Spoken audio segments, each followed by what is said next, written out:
मेरी पहचान देखने वाले सभी दर्शकों को एक बार फिर से मेरा ललित भारद्वाज का नमस्कार। इस समय बहादुरगढ़ विधानसभा के हम आसोदा गांव में हैं, जो दादा बूढ़े का मंदिर है, बड़ा प्रसिद्ध है। उसके पास ये चौपाल है और यहाँ एक बहुत ही सनसनीखेज न्यूज निकल के आई है कि जो रमेश दलाल जी थे, जिनका बहुत ही अच्छे तरह से चुनाव प्रचार चल रहा था, अचानक से वो आसोदा गांव की इस चौपाल में सत्याग्रह पे बैठ गए हैं। क्या ऐसी बात हुई, क्या कारण हुए, आइए सीधे रमेश दलाल जी से ही पूछते हैं।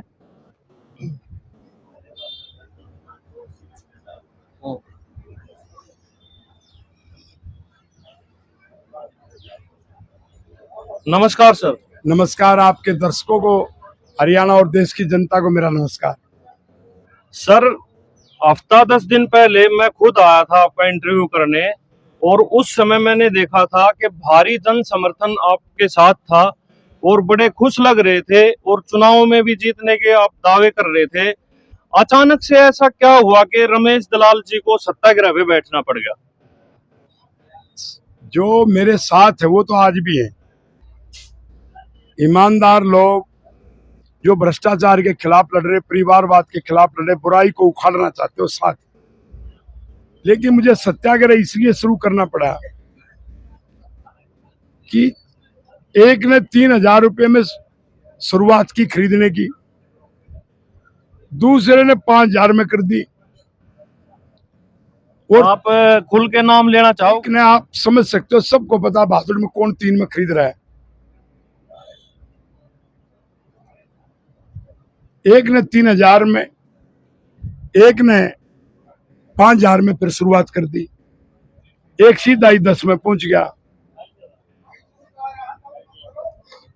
10,000 रुपये में खरीदने लग गया। और चौथे ने, वोटर ने खरीद के ग्रुप लीडर को खरीदना शुरू कर दिया लाखों रुपए में।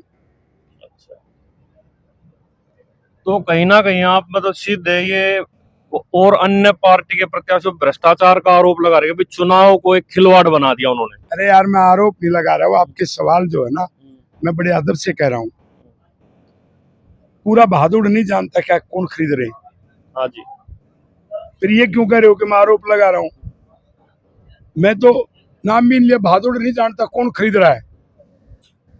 4 उम्मीदवार में, एक ने 3,000 में, एक ने 5,000 में, फिर उसने कर दिया डबल रेट 10,000 का।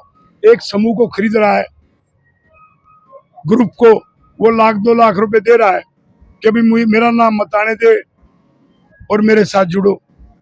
तो सब ने मंडी बना दिया खरीद की। लेकिन मेरा मानना है कि बहादुर बिकाऊ नहीं है, टिकाऊ है। तो जागृति लाने के लिए समाज में कि जो खरीदार घूम रहे हैं, इससे बहादुर का पतन हुआ है और पतन हो जाएगा। इसलिए मैं सत्याग्रह का मतलब सत्य से आग्रह।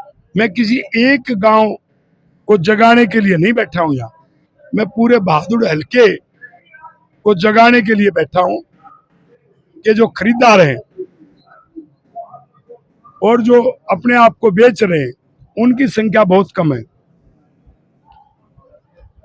तो बहादुर की जनता को ये फैसला करना है कि इस चुनाव में खरीदार जीतेंगे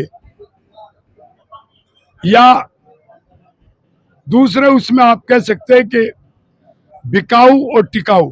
जो बिकाऊ है वो चारों में बढ़ते हुए जा रहे हैं और जो टिकाऊ है वो अभी निर्णय लिया नहीं। अच्छा सर, जैसे हम काफी गांवों में विधानसभा के पे घूमे हैं बहादुरगढ़ में, और कई जगह से पता लगा कि भी आपने किसी पद पे ना रहते हुए भी लोगों के जमीनों के दाम भी डबल करवाए हैं। आपने अपने इंटरव्यू में बताया था कि भी मैंने जाखोदा तक मेट्रो का भी विस्तार करवाया है। इतने अच्छे काम करने वाला और इतना पढ़ा लिखा ईमानदार नेता जब जनता को मिल रहा है, तो भी फिर ये एकदम से ऐसी क्या सिचुएशन आ गई कि जनता उधर रुख कर रही है, मतलब लालच में आ रही है जनता? ये तो आप गलत कह रहे हो कि उधर रुख कर रही है। हाँ, मतलब लालच एक दिया जा रहा है जनता को। आप गलत बोल रहे हैं, मैं फिर आपको बताता हूँ। उधर रुख नहीं कर रहे, खरीदार मंडी में आ गए। और बोली लगा रहे हैं, और जो बिकाऊ है उनकी संख्या बहुत कम है।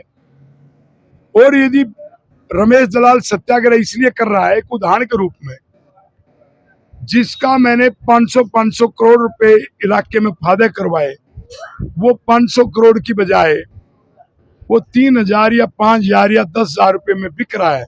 उनमें से कुछ बहादुर का, तो ये समाज किधर जा रहा है और वो अपना क्या करेंगे। बहादुर में राजनीति में पूरा प्रदूषण आ गया।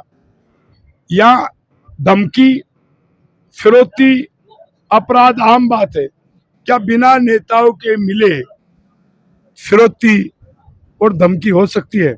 जो यहाँ से व्यापारी छोड़ के भाग रहे, उनसे वसूली हो रही, वो वसूली इसलिए तो हो रही ना कि जो अब हरेक का चुनाव रमेश दलाल को छोड़ के बाकी 4 उम्मीदवार का चुनाव 50 करोड़ रुपए प्रति उम्मीदवार का चुनाव हो गया है। तो जो 50 करोड़ रुपए खरीदने में लगा रहे हैं,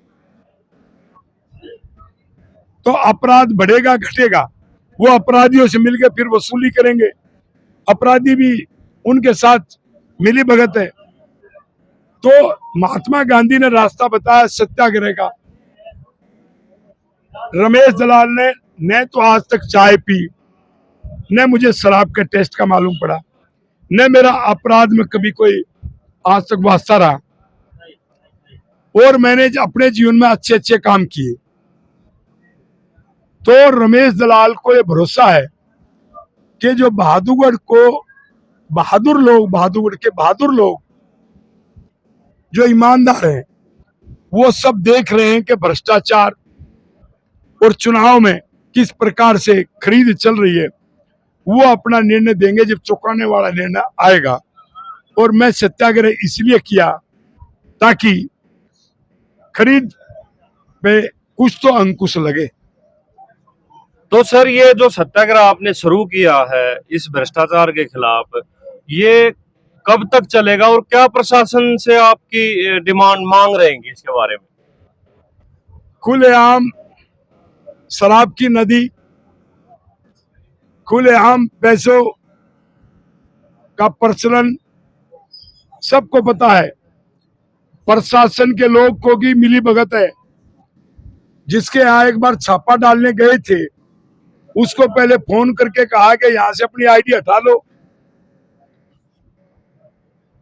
अरे बहादुर में चांदी के सिक्के बढ़ जाए, 3,000 रुपए एक व्यक्ति को मिले और वो काम खुलेआम चला।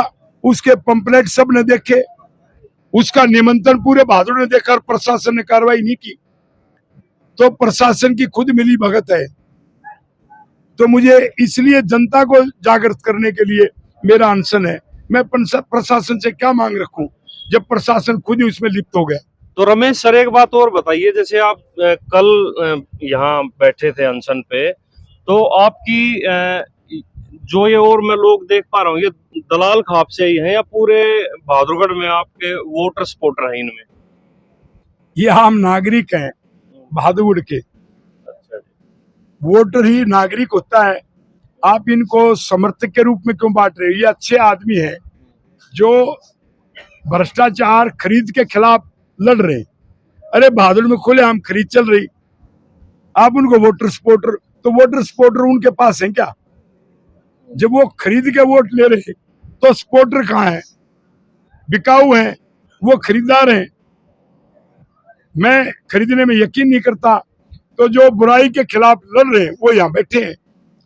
अच्छा सर, जैसे मैंने एक इंटरव्यू में आपसे एक क्वेश्चन किया था, दलाल खाप के बारे में पूछा था, और उसके साथ में आपने छिकारा और खत्री गोत्र, ये भी आपकी खाप के अंडर ही आते हैं, और उन सब का टोटल जो आपने काउंट बताया था वो तकरीबन 1 लाख वोट के करीब होता है।